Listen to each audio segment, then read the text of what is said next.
Information is power today. To undermine our security and our safety, to make us doubt our institutions. Democracies like ours require a well-informed electorate to function properly, but our enemies are increasingly trying to undermine that principle. To weaken the bonds of our democracy as well as put people at risk. Troll farms, bot armies, deepfakes, psyops, active measures, and malign influence campaigns. For years, the United States and its allies have been facing a stealthy, clandestine, and persistent disinformation threat from Russia, China, and other hostile actors. It's an effort that aims to confuse and distract us, to disrupt our democratic processes, to undermine public trust, and to drive wedges in the transatlantic alliance. Some of it's just a rehash of the clumsy old Soviet propaganda campaigns we witnessed during the Cold War. And some of it is brand new, a slick, high-tech, next-generation effort tailored to exploit the era of digital news and social media. Today, we'll take a look at how the United States is defending itself from this threat from somebody on the front lines. Hello from Washington, D.C., and welcome to a special edition of the Power Vertical Podcast. My name is Brian Whitmore, Director of the Russia Program at CEPA. Joining me today is a very special guest. Lea Gabrielle is the Special Envoy and Coordinator of the U.S. State Department's Global Engagement Center, an organization whose mission is to understand, expose, and counter disinformation efforts aimed at undermining the security of the United States, its allies, and partners. Welcome to the podcast, Lea. It's truly an honor to have you with us today. Well, thank you so very much, Brian. It's wonderful to be here. Okay. Also with us today in the studio is Dr. Alina Polyakova, CEPA's President and CEO, and the author of numerous groundbreaking studies on disinformation. Welcome back to the podcast, Alina. It's been too long. It has indeed, but so glad to be here. Thanks, Brian. Okay. So, Lea, you've been on the job at the Global Engagement Center for a little over a year now, and you served 12 years in the United States Navy as a combat aviator, as an intelligence officer, after which you worked as a journalist. Just to get the ball rolling here, I wanted to just give you a chance to talk about how you see the role of the Global Engagement Center going forward and your role in it. Well, thanks, Brian. My goal is to not only share with you some of the efforts of the Global Engagement Center, as we call ourselves the GEC, to counter disinformation, especially now during the COVID-19 crisis, but also to talk about the crucial role that we see civil society playing in this effort. The GEC's mission is to lead and coordinate the efforts of the U.S. federal government to recognize, understand, expose, and counter foreign state and non-state propaganda and disinformation aimed at undermining the interests of the United States, our allies, and our partners.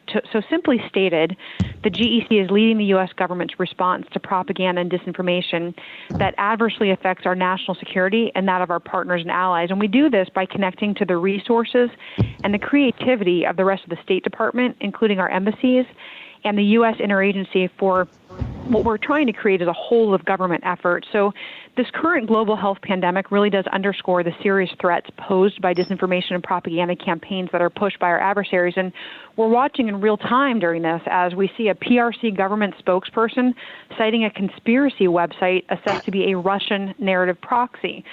So the tactics and techniques of our adversaries are evolving, and we have to not just harness the talent within our government and that of our like-minded partners, but also the talent here at think tanks like this and with our private sector partners to be able to build our resilience and to really be able to respond. And in fighting disinformation, we see truth as our greatest weapon. If you look at our legislation, it points us and instructs us to use truthful narratives to counter disinformation, which often takes advantage of information vacuums. So the GEC believes strongly in the value of filling the information spaces with fact-based narratives that support our shared priorities and our values. And that's why the GEC is working very closely and actively with our allies and partners in NATO across Europe and globally. And we have a number of different initiatives underway to do things like build the technical skills of local entities and civil society organizations that are best positioned to be able to refute disinformation and propaganda, as well as building the technical skills of journalists to expose and counter disinformation. We're also developing partnerships with key local messengers who can reach critical audiences. We're deploying technology to be able to provide early warnings of foreign disinformation, and we're analyzing disinformation and assessing its impact on foreign audiences. And we see these efforts as really paying off right now. You know, throughout this so-called infodemic around COVID-19, the GEC has been detecting and attributing emerging disinformation narratives in near real time. And we've moved quickly to be able to expose and counter disinformation. And we've been arming our State Department and our interagency colleagues in Washington and around the world with the knowledge and the tools to be able to respond effectively in their areas of expertise. Just as one example, we have a team of outstanding data scientists who've built technology tools that we've shared with our allies and partners, and that we've trained them on how to use these different tools. Another example is last fall, we worked with other State Department colleagues and the governments of the UK, Estonia, Latvia, and Lithuania to jointly commemorate the 30th anniversary of the Baltic Way, which, as you both know, that was a milestone on the road to the breakup of the Soviet Union. And we knew the Kremlin was going to attempt to rewrite history of that occasion, so we worked with our partners to ensure that the truth was heard before the Kremlin could attempt to fill a vacuum with disinformation. So, as was the case during Soviet times, free societies really have to remain united, and we have to work together to be able to defeat the threats that are posed by propaganda and disinformation from malign actors. And the Global Engagement Center is honored to stand with our partners and to play a key role in this important effort, and we're honored to be here on this podcast today. Great, thank you. We're honored to have you. I did want to stick with COVID-19 for a moment here and bring Alina into the discussion as well. It's something we've all been kind of thinking about and talking about, and that is if Russian and Chinese disinformation campaigns have changed in the age of COVID-19. Has there been a qualitative change in the way these campaigns are conducted, or is it just the case of kind of COVID being painted on to kind of existing traditional Russian and Chinese disinformation campaigns? Well, first of all, I have to say that the COVID-19 pandemic has really revealed that it's absolutely essential that free democratic countries ensure that truthful narratives and factual information are being pushed out as an alternative to disinformation that poses a threat to our collective peace and security and stability. And malign actors and their proxies, are taking advantage of COVID-19 to try to undermine the U.S. and our relationship with our partners and our allies. We've seen Russian, Chinese, and Iranian disinformation actors all promoting false narratives, including trying to push the blame for this once local illness that's now a pandemic to the U.S. In terms of Russia, we've seen the Russian disinformation ecosystem was really the first to come out with false claims, trying to blame the U.S. for the crisis, and then those claims were then picked up by China and Iran. And in addition to this Russian disinformation ecosystem, which includes official and unofficial Kremlin-linked media and Russian-linked social media personas, among other things, they've all pushed other disinformation narratives, and they're using COVID-19 to both refresh existing narratives and also to add a new layer of paint, as you put it, to false narratives about the U.S., about NATO, and the EU, for example. So the Russian disinformation ecosystem wants to promote anything that drives a wedge between the U.S. and its allies. And what's interesting about COVID-19 is that we're seeing an unusually high incidence of convergence between Russian and Chinese narratives. But the two are using the pandemic for very different reasons. So Russia appears to want to make it look like both the EU and the U.S. are unable to protect their citizens, and that NATO allies are quickly losing their unity in the face of a crisis. But frankly, I think it'll take more than some Russian disinformation to make those hopes a reality. But unfortunately, Russia does have a long history of spreading disinformation, particularly around health and science. You look at Ebola or Zika or 5G, and how the Russian disinformation ecosystem has exploited fear and confusion, or just the general lack of understanding of issues, to try to create and amplify dangerous narratives. So the State Department has been working since the early days of COVID-19 to expose Russian tactics and those of other malign actors. And my team at the GEC is monitoring these disinformation efforts from a variety of actors and working to share that information with our global partners, including many in Europe, because we really want to be able to develop countermeasures together. Now, in terms of China, we've seen the PRC engaged in what we call an aggressive information campaign that's trying to reshape the global narrative around COVID-19. The CCP, the Chinese Communist Party, wants to make the world see China as a global leader rather than the source of the pandemic. And so as we saw the health crisis start to come under control in China, we saw the CCP really begin a concerted effort to try to push conflicting theories about COVID-19, and these theories were intended to sow doubt and deflect blame. and to try to create the idea that I've mentioned that China is somehow superior to the U.S. in responding to the crisis, and to try to make people believe that the CCP, or really that China, is the global leader in the COVID-19 response. So within China's own social media, we saw in a very short period of time the CCP letting Russian disinformation use Chinese social media to try to claim the U.S. was the source of the virus. Then we saw the CCP raising questions on state media about the origin of the virus. And then we saw them actually promoting disinformation that the U.S. was the source. And at the same time, we saw Beijing unleashing a steady drumbeat of pro-PRC content across its global media networks and from its overseas missions that included increasingly vocal criticism of how democratic countries were responding to the crisis. And we've also seen China adopt Russian-style social media manipulation tactics, things like using bots and trolls to amplify COVID-19 disinformation. So there are several public reports drawing these connections, and the GEC has actually conducted internal analysis finding highly suspicious social accounts that are highly likely connected to the PRC government. So it's clear that Beijing is increasingly using tactics that had previously been primarily associated with Russia. And we're also seeing the CCP increasingly cite known conspiracy websites and Russian proxies in their reporting to try and further Beijing's attacks on the U.S. But I have to tell you that we are seeing these efforts backfire in a number of places. We're seeing foreign governments, media, academics call out Chinese disinformation and propaganda and join the U.S. in our demand for transparency. And the CCP is really finding less and less space to push its false narratives in the face of local criticism.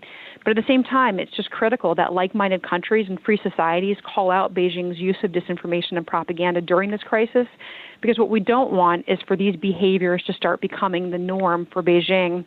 I don't want to take up too much time here, but I'll also mention that we've seen racially or ethnically motivated extremists known as REMVs around the world trying to leverage COVID-19 as an opportunity to push their ideology and to accelerate their plans.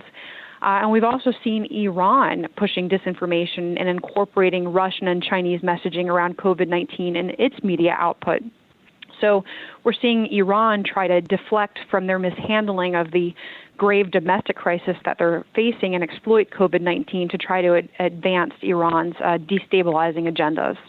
Yeah, no, Leah, I wanted to follow up on this because, there was recently a report in CNN that I wanted to give you a chance to respond to. Twitter was pushing back on claims by the U.S. State Department that it was highly probable the Chinese government coordinated networks of Twitter accounts to disseminate disinformation related to the coronavirus outbreak. Twitter says their initial review of the accounts in question does not support the U.S. claims. I was wondering if you could speak to that. Well, you mentioned one report, but I want to point out that there's been some real substantive reporting on the GEC and our work from the New York Times, the Wall Street Journal, Politico, The Hill, Washington Times, just to name a few. And the report that you're referring to was in regards to a recent press briefing where we revealed the GEC had uncovered a new network of inauthentic accounts, which we assess were created with the intent to amplify CCP propaganda and disinformation. It's important to note this is not about any one social media company, but I do think it's important to understand that these are companies and they do have their mission as companies, where my mission is to counter propaganda and disinformation that undermines our security and our policies and the policies of our partners and our allies. And it's important to note those two aren't always completely aligned, but we are working together. We continue to work together to share information.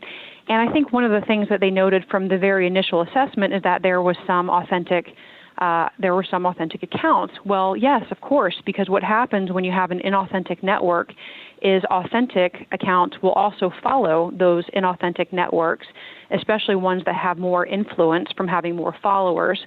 But again, I think it's important to note that it's not about any one social media company or platform. It's about how we're seeing actors like the Chinese Communist Party using social media platforms essentially as a one-way megaphone to try to manipulate free societies and their social media environments and to push the CCP agenda.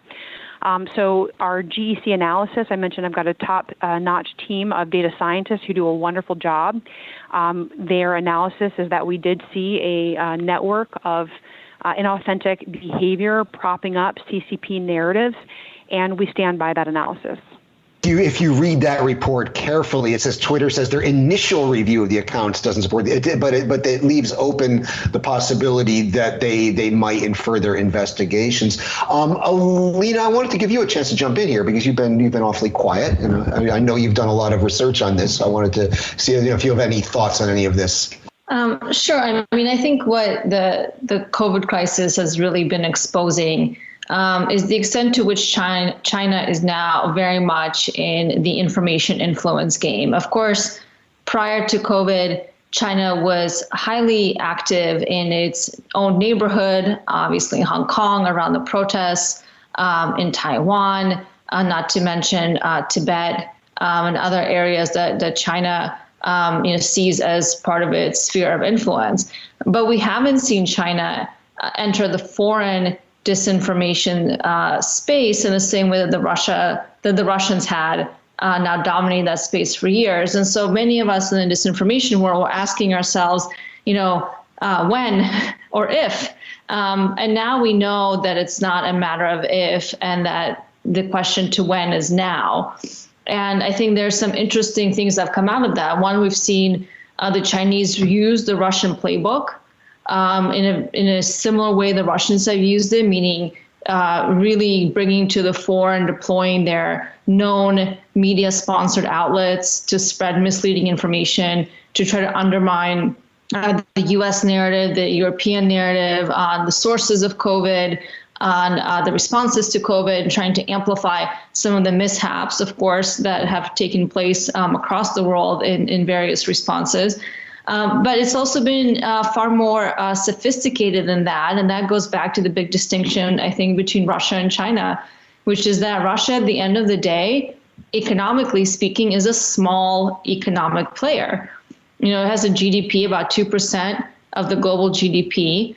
Certainly doesn't have the kinds of resources or weight that China has on the economic scale. And when we think about the consequences of that for the sort of the disinformation game, if you want to call it that, is that the Russians just can't do what the Chinese can. So not only can the Chinese, copy and deploy the Russian playbook, they also have over the years slowly and quietly made what now seem to be quite strategic investments in Central Eastern Europe, but not just there, in buying up stakes in media companies, investing in economic infrastructure. The media company buy-ups that have been well documented by many European nonprofits and watchdog organizations. There's growing evidence, of course, that as soon as that happens, as soon as the Chinese buy a stake, that media organization starts to change its narrative on China. So what we've seen is the slow creep of Chinese money into the independent media space, which was a fledgling space in new democracies already. And now they have this lever that the Russians could only dream of across Central Eastern Europe and in other parts of the world as well. And the coherence with which China was able to bring to play its resources at the overt level through its known media entities. Also, the covert level, we've seen takedowns now that the companies have done. Some of the things that the Geec has exposed as well have all spoken to the reality that the Chinese are deep in this game. They seem to be much more sophisticated, better prepared, and better resourced. And so I think to us, that signals that there's more to come from China in this space.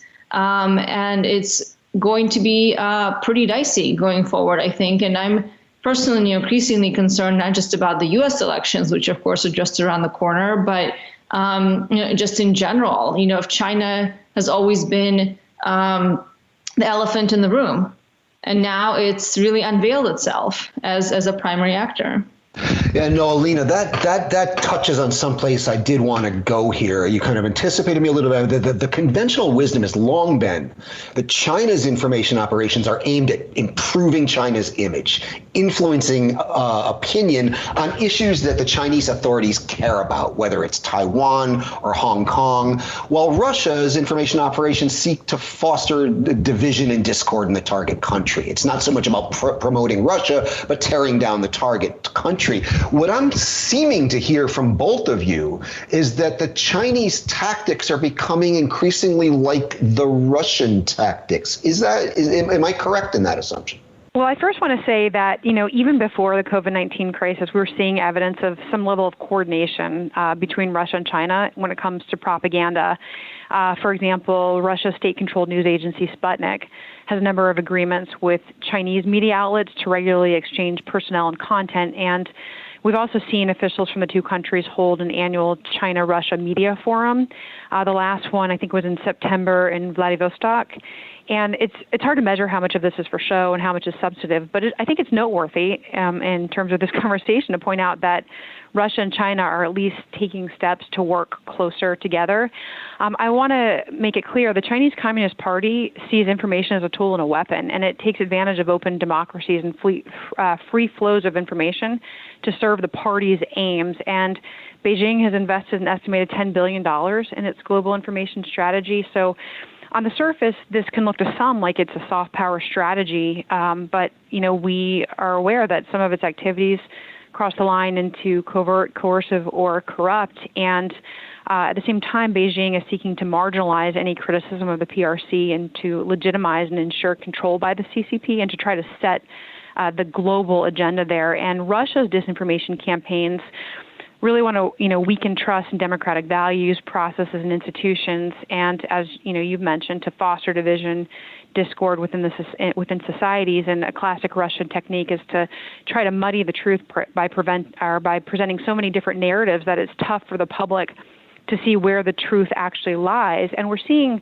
some of those tactics employed by China. And it's important, though, in this context of this conversation, I think, not to overemphasize the relationship between the two, because they may agree on what they don't like. They don't like grassroots democratic movements or freedom of the press or the U.S. being the leading world power, but they have a very different definition of what the ideal world should look like. So I really see, any connection between the two as more of convenience than anything else.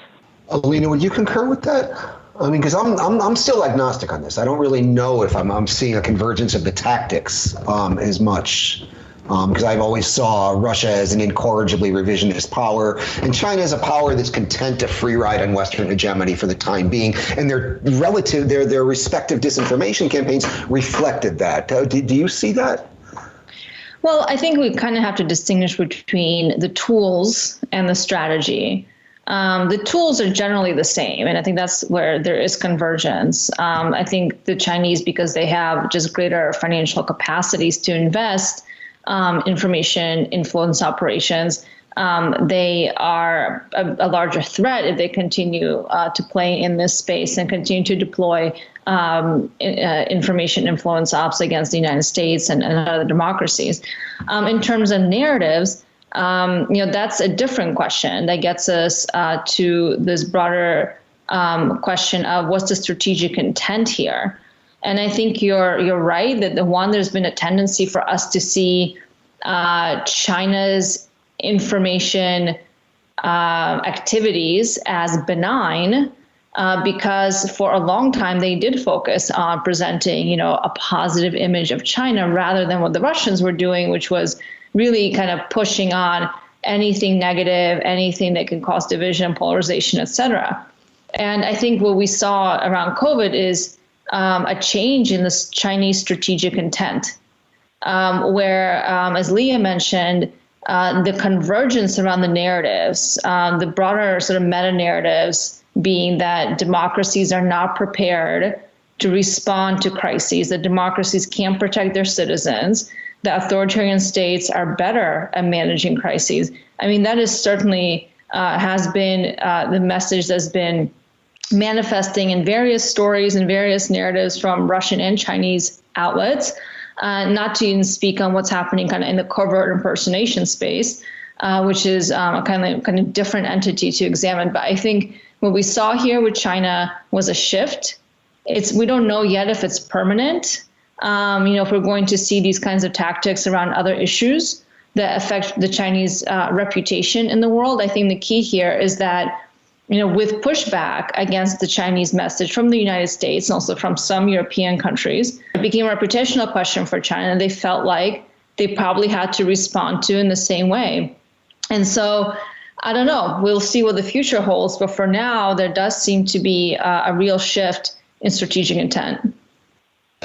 I wanted to move to something that you've done a lot of research on, Alina, and that's next generation threats. When we think about how these threats are evolving and the increasing sophistication of malign actors like Russia and China, we've seen information warfare in conjunction with cyber tools, now massive surveillance tools, AI-powered techniques, deep fakes. This is relatively new. Every time I read something about this, I lose sleep. How can the Euro-Atlantic Alliance prepare for these emerging threats? How can we best leverage the particular expertise and resilience of the allies and the United States? Leah, I'm sure this has come across your desk. Yes, it has. And, I'd say in terms of, how can we best leverage the expertise and the resilience of our allies, I think one of the best ways is sharing information with our allies about digital authoritarian tools that countries like China may try to accelerate the export of, selling them as helpful in containing the virus when they're essentially mechanisms for spying and controlling populations. But I think it's also really important to stay on top of the different technologies that you mentioned, some of the AI-powered techniques. One that we have found particularly interesting is OpenAI last year released something called GPT-2, Generative Pre-trained Transformer 2. And you talked about losing sleep. Well, this uses artificial intelligence to instantaneously develop realistic-sounding news stories. So all the user has to do is type in a sentence, and then GPT-2 does the rest. Basically, it writes the story. It adds made-up quotes referring to real experts and more than that. So this is a synthetic text capability, and it's real, and I think we need to think about how it can be used as a tool of disinformation. The community is also increasingly concerned about the use of video deep fakes in deception operations, and we're looking for solutions there. So in October of 2019, Deep Trace Labs released a report identifying more than 14,000 deepfake videos across a bunch of different streaming platforms and sites, and that was a 100% increase over the previous year. So I know DARPA's Metaphor program is intended to find solutions, and that's an indicator of how seriously the community is taking the problem. And in terms of the GEC, we have a technology engagement team that's tasked with facilitating the use of a wide range of technologies and techniques in our own efforts. And the tech engagement team does this by fostering and sharing expertise among federal departments and agencies and leveraging the expertise from external sources and then implementing best practices. So the GEC hosted what we call tech demos of 78 different technologies just since May of 2018, and they're aimed at addressing the problems of disinformation and malign propaganda. We also have implemented a technology test bed that helps us to rapidly identify and test particular tools that can identify and counter disinformation and propaganda campaigns.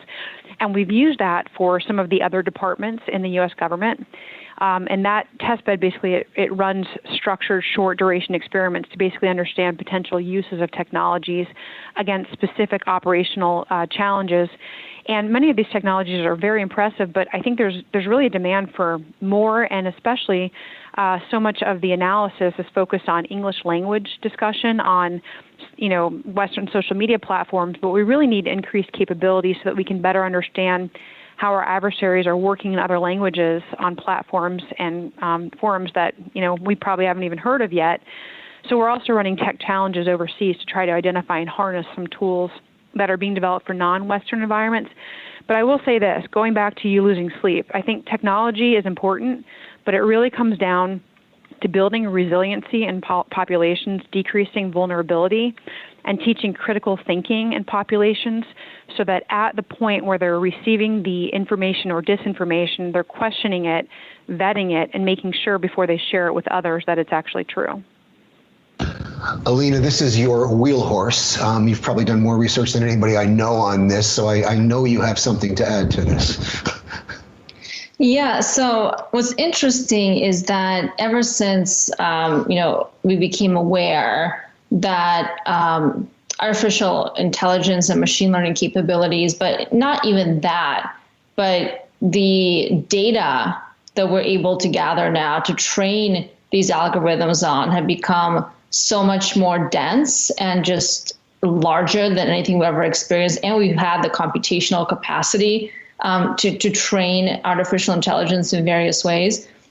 And the development of the algorithms that are behind what we colloquially call deep fakes, of course, they in themselves are not and increasingly easier to run, meaning it is increasingly easier to make video, audio deep fakes. The tool GPT-2 that Leah mentioned is one, but it still takes a lot of effort if you're a disinformation actor. And at the end of the day, what's interesting is despite our concerns around kind of the disinformation on steroids as a result of these technological developments, as a result of our growing computing capabilities, large data processing, et cetera, we haven't really seen that being used for the purposes of disinformation and information manipulation.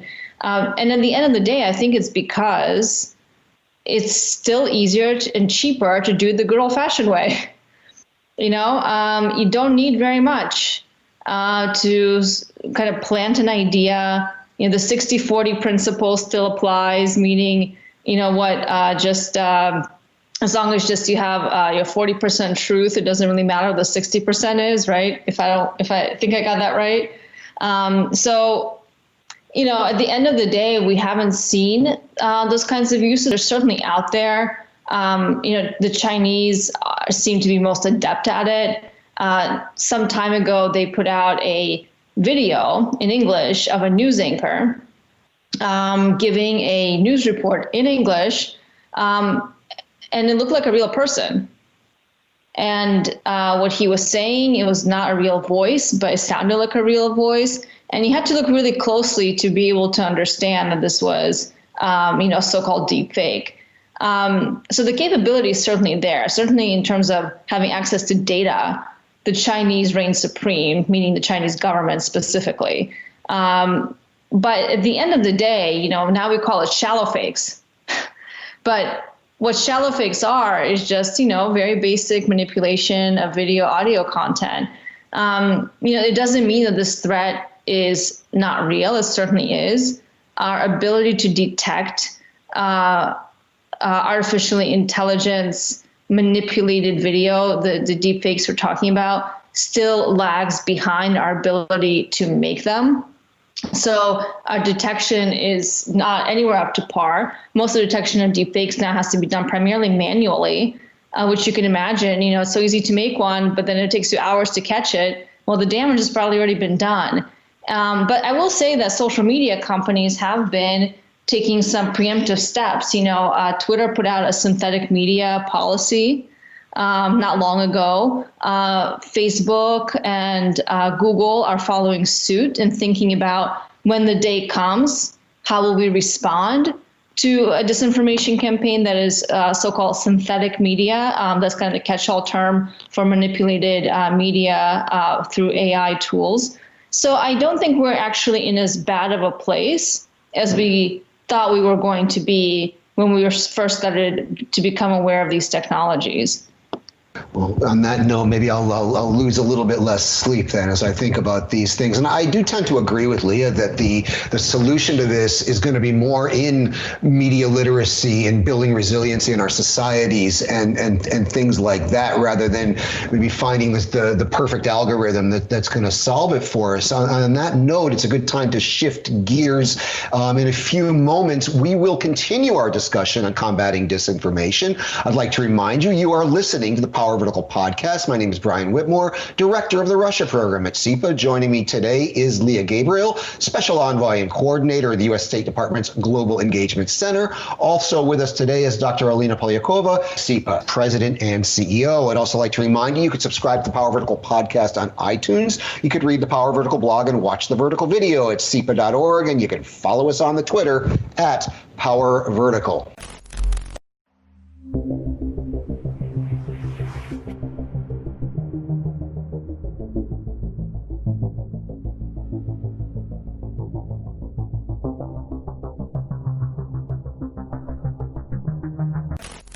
So I wanted to talk a little bit now about putting disinformation campaigns into a broader context. because propaganda and disinformation doesn't happen in a vacuum. It tends to be successful in a broader ecosystem where public trust is low, where polarization is high. And Leah, are there any efforts afoot? I know your main brief is disinfo, but are there any efforts afoot at the GEC to look at malign influence in this holistic way that considers disinformation, cyber, finance, corruption, organized crime, all these things that drive down public trust and it also drive up polarization? Are there any efforts to look at this in terms of a broader ecosystem? Yes, there absolutely are. I think it's important to know that the GEC really does take a holistic approach, and we work very closely with colleagues in regional and functional bureaus of the State Department so that we understand the full perspective of different actors. And so this includes tapping into the talent and the perspectives of our colleagues overseas in the U.S. embassies around the world. And we're also coordinating closely with the interagency, including DHS, DOD, DOJ, just to name a few, to be able to constantly share our insights and to be able to learn from theirs. And we're also working with like-minded international partners to improve mechanisms that harden our resilience to malign influence. So these include joint efforts to improve our government's defensive mechanisms and to share those best practices with friends and allies. And these include hardening critical infrastructure from cyber attacks, improving investment screening and export control processes, and protecting our academic and industrial communities from infiltration and from intellectual property theft. The GEC also supports the work of the European Center of Excellence for Countering Hybrid Threats, known as Hybrid COE in Helsinki, Finland. And the U.S. is a founding member and one of the largest contributors to the Hybrid COE. And it studies the nature of hybrid threats and runs exercises to bring member states, NATO, and the EU together to find ways to be able to counter them. So holistic is very important, I think, in this effort to counter propaganda and disinformation, and that's certainly where we're putting a lot of our focus. Alina, this is something I harp on all the time, that disinformation needs to be put in this kind of broader context. My particular hobby horse is corruption and organized crime. I wonder if you have any thoughts on this, if this is something that needs kind of a broader whole of government approach that can't be just dealt with within the GEC, or is this something that can be handled in one government agency? I mean, I tend to see that you need to bring in Treasury and law enforcement and all sorts of other agencies into this and broaden the kind of the national security space, if you will. Yes, of course. We need to have a coordinated USG approach that takes into account kind of the ecosystem in which disinformation operations are just one part of much broader malign influence campaigns. And that, of course, requires input and coordination between our intelligence agencies, the Department of Homeland Security, and, of course, the State Department, and all of the arms of various agencies in public affairs and public diplomacy that are communicating externally. I think the big question to my mind is whether government in itself can really solve the problem, because it is such a huge issue. And of course, governments are not the only actors involved. We have social media companies, which is where these disinformation campaigns tend to play out on Facebook and Twitter and everywhere else. And so we need to build public-private trust between the companies and governments, democratic governments, to ensure that we can work more closely together. And precedent for this has already existed in the counterterrorism and counter-violent extremism space, where, of course, after 9/11, as U.S. efforts really shifted towards countering terrorism across the world, and then also countering radicalizing messages from non-state actors. That was what GEC originally was tasked to work on before receiving this expanded mandate that Leah outlined to also focus on state actors. And so there's a lot of precedent into how governments can build coalitions with other like-minded democracies, certainly our transatlantic allies, and bring companies into the conversation to make sure that we not just have a whole government approach, but really a whole of society approach. And I think often the missing link there, I'll just say, is researchers and civil society. And Leah, I think, rightfully emphasized that these groups, investigative journalists like Bellingcat that we all know and love, individuals that have been working to expose and really show the depth and nature of how these campaigns operate in the online space. They're all pieces of the same puzzle. We need the civil society research side, we need the buy-in for companies, and we also, of course, need governments to take a leading role in setting the regulatory agenda here. Sorry, Brian, if I could just add to that real briefly. I want to make it very clear. The idea of the GEC is not for the GEC to be doing all the work. We really view our role and our goal is to really be a mission center that energizes a network of U.S. interagency, international, and private sector partners that are all decisively exposing and countering disinformation and propaganda. So taking all these different entities that are working on this problem and trying to essentially bring us together in a well-oiled machine is the idea.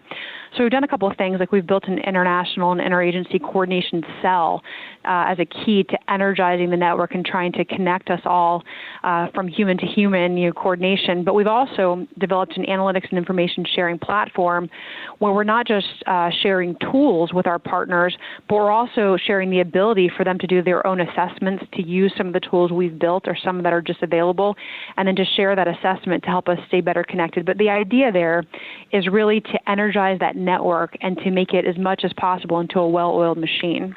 That actually sets up another place I wanted to go, another one of my little obsessions, and that is early warning systems. I mean, we have early warning systems for terrorism, as we should, and we have early warning systems for nuclear attacks, as we should.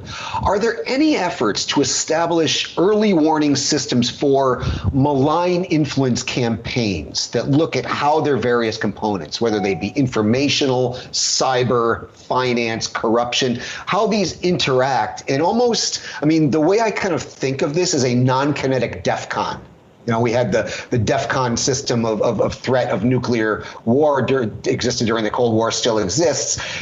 Is there anything moving in that direction? I know the Lithuanians and the Estonians are quite good along these lines. I was wondering if there's anything on the U.S. side moving in that direction. Well, I think it's important to recognize the challenge of propaganda and disinformation and how it adapts to changing technology, the changing information environment. Makes it hard to build any sort of a one-size-fits-all approach.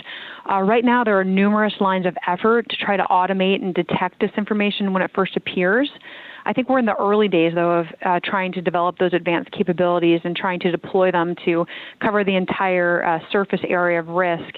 And ultimately, I think, technology will play a role, but every society really has to develop its own specific model of how to build resilience to the threat based on the unique nature of the country. And so you mentioned the Lithuanians, and yes, they've done well, and they've been up against this type of problem for a long time. But in terms of trying to come up with a one-size-fits-all approach, I don't think that that's something that is in the immediate future. And it all comes back to best practices in countering propaganda and disinformation.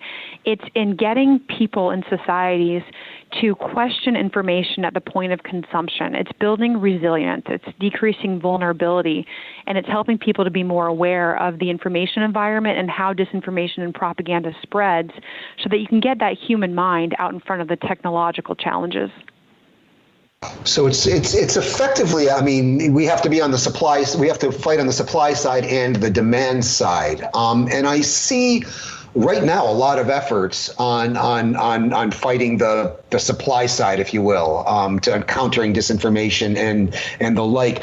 I don't see as many efforts, and maybe I'm missing something. I certainly don't rule that out, but I don't see as many efforts aimed at, in the U.S. at least, yet at building societal resilience, at overcoming the polarization in our society, at increasing the public trust in our society. Unless I'm missing something. So, first I'll say it bugs me too. It's very concerning, and unfortunately I'm not in a position to answer what we should do domestically, as our domestic authorities have competencies for this area. But I'll say that, we're very well aware of the expertise of our European partners in countering disinformation. There's a lot of best practices that we can share. I think U.S. journalists are very important in this space because, like journalists worldwide, they're helping people become more aware and therefore more resilient of disinformation and propaganda and how it spreads.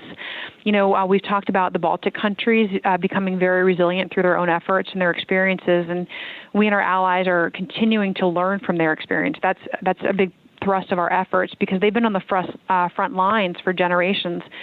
So they do know how to protect their societies. So at the GEC, we work with our European partners to share their experiences and their expertise with countries throughout the world.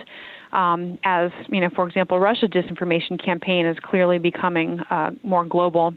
But again, I think it goes back to, there's no one-size-fits-all strategy that can neatly address the many faces of disinformation.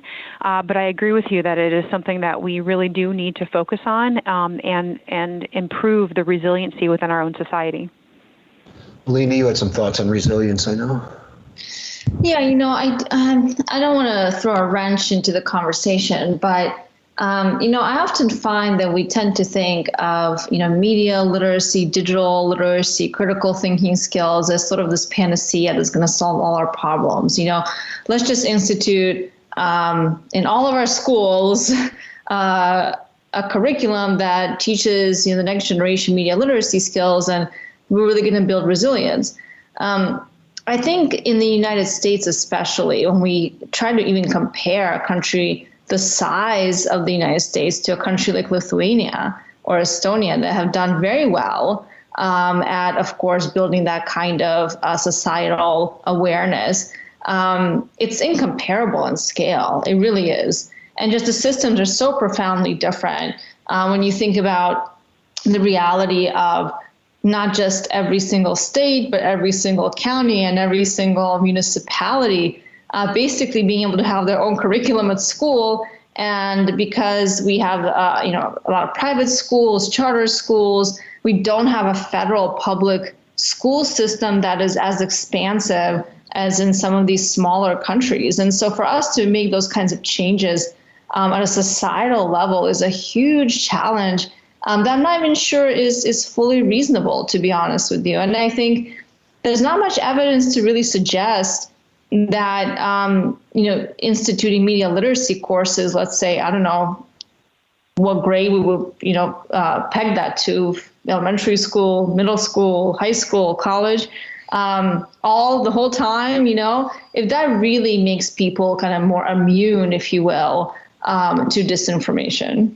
I would argue that the media literacy is one piece of it. The bigger part for me is civics education. And it's something I've seen kind of slip away in my own lifetime. And when I was a school kid back in the 70s. Civics education was a staple of your education. You learned the Western story. You learned Western civilization. You learned how the American story was part of this bigger Western story.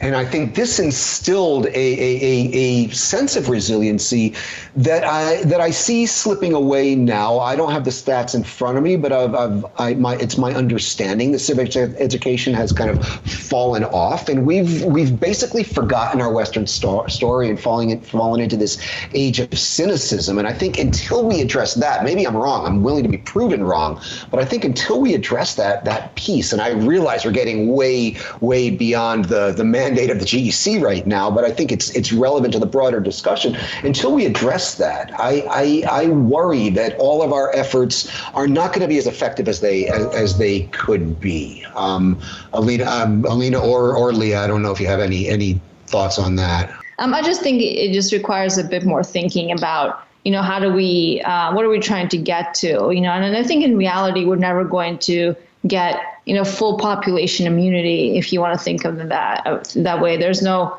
vaccine, so to say, not just for COVID, but also for disinformation. I think it's just something that we have to live with as societies. It is a reality that it's both a domestic issue in most countries across the world, and it is a foreign influence issue. There are many different actors involved, private companies, governments, nonprofits, researchers, your average individual. So I think it's such a complex issue that we're going to have to do all these things at the same time, meaning the long-term thinking about, can civics classes, media literacy, et cetera, really have a long-term societal effect? Plus some of the short-term technical fixes. There are a lot of low-hanging fruit, and I think the GEC has really taken the mandate in addressing those issues, the more immediate threats that we're facing, as have companies and as have researchers. So, we're heading in the right direction. My concern, of course, is that one, the adversaries are outdoing us, and we're in this kind of whack-a-mole situation. And two, that we're just gonna have to live with this. But what does living with this really look like? And I think that to me is a bit of a scary thing to imagine. And I'll just add that there's some really interesting social science on how people don't like to be manipulated, and they also don't like to find out that they have spread disinformation. And so I think awareness is going to be key in getting out in front of this, as Alina said, not playing the game of whack-a-mole. But ultimately, the strategy has got to be tailored to the most effective mode of communications, to what's going to be most impactful wherever disinformation might be present. So it's not going to be one strategy. It's going to have to be many to be able to address the many threats that are posed by so many different actors that are using disinformation in this day and age. I wanted to, before we wrapped up, I did want to, and Leah, you touched on this a bit, talk about the best practices we can learn from our allies. With the caveat that, yes, Estonia and Lithuania and Finland are much smaller countries than the United States, but they have also distinguished themselves in a lot of ways. I mean, the Estonians and the Lithuanians have established these really good early warning systems to address malign influence and from investment tracking to disinfo to social media, all at the same time being very careful not to violate the privacy rights of their citizens. They've also gotten very good at naming and shaming, and to the degree possible, publicizing operations they've thwarted. I mean, my favorite one was a Russian skinhead that got on a train in St. Petersburg to arrive in Estonia to pose as an Estonian skinhead to be filmed by RT, so RT can do a program about how the Estonians are a bunch of Nazis. And the Estonian intelligence had this guy to dead rights from the start. They followed him all the way on the train from St. Petersburg to Tallinn. The minute he got off the train, they grabbed him and deported him and publicized this. So, I mean, this is just one example of an operation I saw with the Estonians. I was wondering, and these are just examples I'm throwing out there, but what do you think are the best practices we can take from our allies, bearing in mind that their societies are different than ours? In many cases, they're more homogeneous than ours. In most cases, they're small, if not all cases, they're smaller than ours. But that said, what are the best practices you see out there that we could be adopting here in the U.S.? Well, I've explained that one of the goals of the GEC is really, to be a hub in the U.S. government, but working, of course, with all of our international partners, some of whom you just mentioned. And we're constantly liaising with them across the world. Particularly, we've been doing this during the COVID-19 situation, and we've seen our cooperation accelerate rapidly. That's actually been one of the unintended benefits, is how we've accelerated our coordination.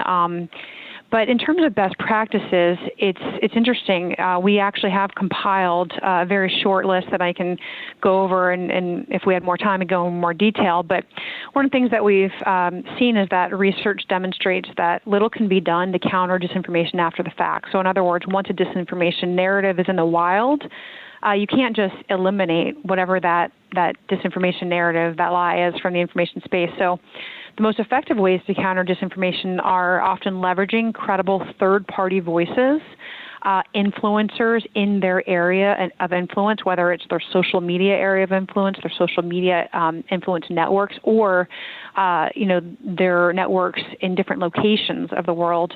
Also, reducing vulnerability, as I've mentioned, of target audiences and increasing resilience. So examples include things like raising public awareness by exposing previous examples of disinformation, inoculating key audiences with accurate and positive information, empowering those local, independent, trusted voices, those third-party credible voices, and strengthening independent media and investigative journalism to be able to call it out, and building the credibility, of journalists to identify what the truth is. So these best practices, they're not short-term. They require really a medium to long-term approach.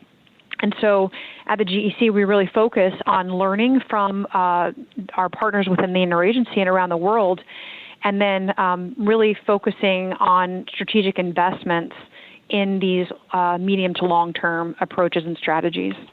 Alina, last word to you.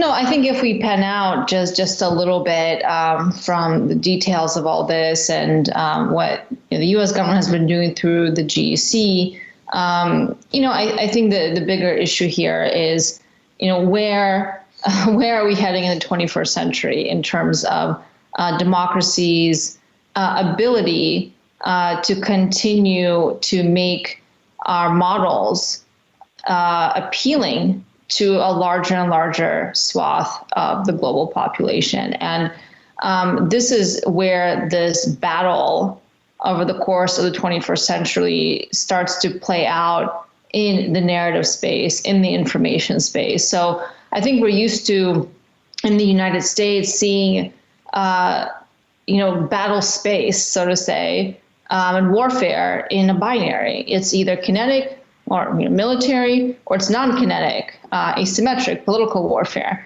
But I think the reality is that our adversaries do not separate these two, and they will deploy all tools at their disposal, kinetic and non-kinetic especially, because that's where we're most vulnerable, in my view, to try to undermine U.S. leadership, to try to undermine our alliance structures in the world, which, of course, the Russians very clearly see as a threat, and the Chinese, I think to a certain extent, aren't too keen to be the junior player or to be second fiddle.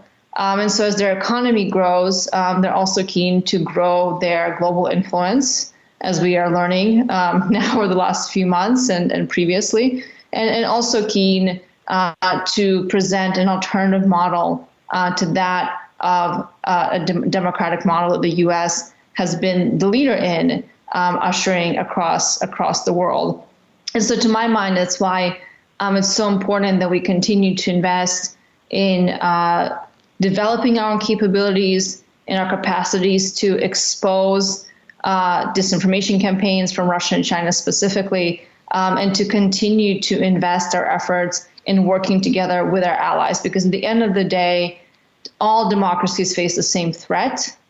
And it is an existential question as to where we end up. This is not just about a tweet. Often this is what this conversation devolves to. It's about, one Twitter account and how many followers did that account have? Does it really matter? But of course, one Twitter account doesn't really matter if it's a Twitter account for a troll that had 5 or 10 followers. But it's the aggregate that matters. It's the aggregate effect that matters. And I think it's very hard to grasp that. And it's very hard to respond to the problem. But at the end of the day, we have to keep fighting because there's so much at stake. I couldn't agree more. I mean, this is a battle of governance at its heart. And like I always say, we always have to remember who the we is, who the us is in this battle. We choose to live by these rules. That's what we are. And it's a battle for effectively the soul of democracy. Alina, I said you're going to have the last word. I kind of lied. I think I probably should give Leah the last word since she is our guest. Leah, anything you wanted to add that you didn't get an opportunity to say? Now is your chance. Well, no, I just thank you very much for the opportunity to be here with you and for the great work that you and Alina are doing to highlight this issue, to bring solutions and to bring thought leadership to this issue. It's something that, as Alina has said, it's not going away, and we really have to bring all of our different resources and capabilities to bear to best prepare ourselves and other free societies for the future. Okay, well, on that note, we shall wrap it up. That's all we have time for today. I'd like to remind you, you have been listening to the Power Vertical Podcast. My name is Brian Whitmore, Director of the Russia Program at CEPA, and joining me today has been Lea Gabrielle, Special Envoy and Coordinator of the U.S. State Department's Global Engagement Center. Also with us today has been Dr. Alina Polyakova, CEPA's President and CEO. Thank you both for an enlightening and lively discussion.